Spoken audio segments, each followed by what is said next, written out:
Hi friends, வணக்கம் and welcome to எங்கள் வீட்டு சமையல். நம்ம இன்றைக்கி வந்து சுவையான வாழைக்காய் வறுவல் எப்படி செய்யணுன்றது தான் பார்க்க போகிறோம். வாங்க வீடியோக்குள்ளே போகலாம். இந்த வீடியோவில் வாழைக்காய் வச்சு சாதத்துக்கு ஏற்ற ஒரு சைட் டிஷ் தான் செஞ்சு காட்ட போகிறோம். இந்த வாழைக்காய் ஃப்ரை வந்து உங்களுக்கு தயிர் சாதம், கலந்த சாதம், எல்லா சாதத்துக்குமே உங்களுக்கு ரொம்ப சூட்டாக இருக்கும். செய்கிறதும் ரொம்ப ஈஸி. வாங்க, ரொம்ப டேஸ்டியாகவும் இருக்கும். வாங்க எப்படி செய்யலான்னு பார்ப்போம். இதுக்கு வந்து நம்ம நல்ல பெரிய சைஸ் வாழைக்காய் வந்து எடுத்து வச்சுருக்கோம். இதோட முனையையும் தோலையும் நல்லா சீவிக்கோங்க. சீவிட்டு இதை வந்து நீல வாக்கில் கட் பண்ணிக்கோங்க.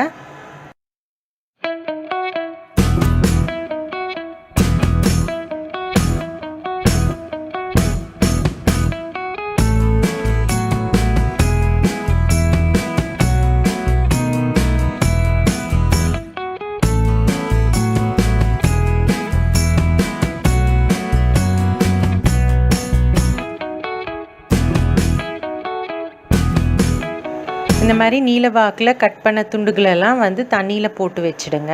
இல்லைன்னா வந்து உங்களுக்கு வாழைக்காய் வந்து சமைக்கிறதுக்கு முன்னாடி கருத்து போயிடும். கடாயில் ஒரு 100 ml போல் எண்ணெய் விட்டுக்கோங்க. எண்ணெய் விட்டுட்டு நம்ம நீல வாக்கில் வெட்டி வச்சுருக்க வாழைக்காயெல்லாம் அதில் சேர்த்துக்கோங்க.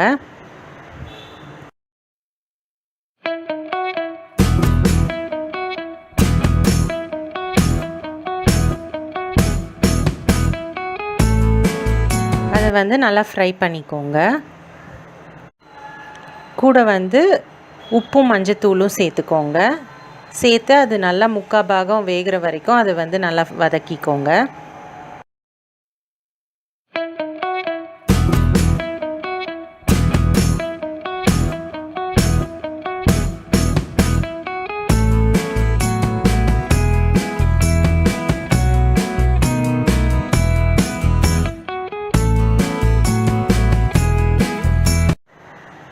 இப்போ வந்து 3/4 பாகம் வெந்துருச்சு. நம்ம வந்து நல்லா ஃப்ரை பண்ண அந்த வாழைக்காயை தனியாக ஒரு பிளேட்டில் எடுத்து வச்சுக்கலாம்.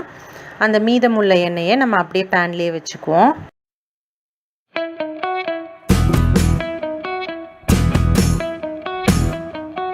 இப்போது அதே எண்ணெயை சூடு பண்ணிவிட்டு அதில் வந்து கடுகு, உளுத்தம் பருப்பு சேர்த்து தாளிச்சிக்கலாம்.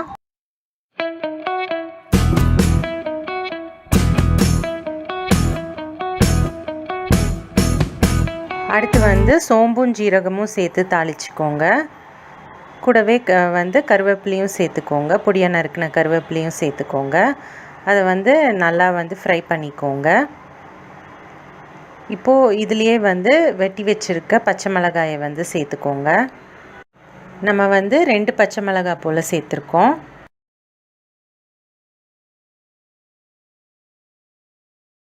இப்போது பொடியாக நறுக்குன ஒரு வெங்காயம், ஒரு சின்ன சைஸ் பெரிய வெங்காயம் சேர்த்துருக்கோம். அதையும் வந்து நல்லா வதக்கிக்கோங்க. அந்த வெங்காயம் நல்லா டிரான்ஸ்பரண்ட் ஆகிற வரைக்கும் நல்லா வதக்கிக்கோங்க.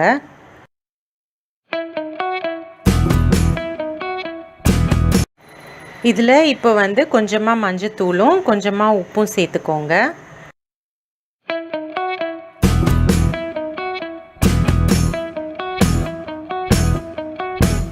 இப்போ வந்து கரம் மசாலா 1/4 ஸ்பூனும் தனி மிளகாத்தூள் 1 ஸ்பூனும் சேர்த்துக்கோங்க. அதுக்கப்புறம் மிளகுத்தூள் 1/4 ஸ்பூன், ஜீரகத்தூள் 1/4 ஸ்பூன், கொஞ்சோண்டு பெருங்காயத்தூளும் சேர்த்துக்கோங்க. இதை வந்து நல்லா வந்து மிக்ஸ் பண்ணி விட்டுக்கோங்க. நல்லா வதக்கிக்கோங்க.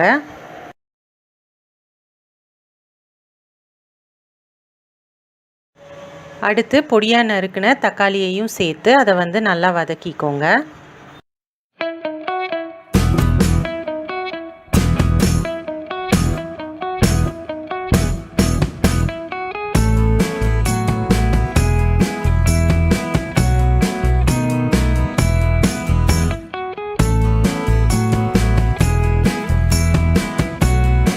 தக்காளி வந்து நல்லா மசிய வதங்கணும். அந்த மசாலாவோட பச்சை வாசனைலாம் போகணும். அந்த டைம் வந்து நீங்கள் ஒரு 100 ml போல் தண்ணி சேர்த்துக்கோங்க. தண்ணி சேர்த்து அதை நல்லா மிக்ஸ் பண்ணி லைட்டாக கொதிக்கும்போது நம்ம வச்சுருக்க அந்த வாழைக்காயெல்லாம் அதில் சேர்த்து நல்லா பெரட்டி விட்டுக்கோங்க.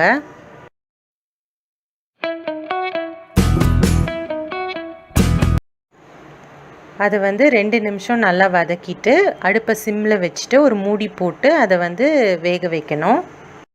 தண்ணிலாம் வற்றின பிறகு நீங்கள் வந்து மூடியை திறந்துக்கோங்க. அதுக்கப்புறம் அது நல்லா ட்ரை ஆகிற வரைக்கும் நல்லா வதக்கிக்கோங்க சிம்மில் வச்சு. இது வந்து நல்லா ஃப்ரை ஆன பிறகு நம்ம வந்து இறக்கி வச்சுக்கலாம். ஸோ நம்மளோட சூப்பரான வாழைக்காய் வறுவல் செம்மையாக ரெடி ஆகிடுச்சு. இது வந்து நம்ம தயிர் சாதம், சாம்பார் சாதம், ரசம் சாதம் எல்லா வகையான சாதத்துக்கும் ஏற்ற ஒரு பக்காவான ஒரு சைட் டிஷ்ஷாகவே இருக்கும். ஸோ நீங்கள் வந்து ட்ரை பண்ணீங்க அப்படின்னா உங்களோட ஃபீட்பேக்கை எங்களுக்கு ஷேர் பண்ணுங்கள்.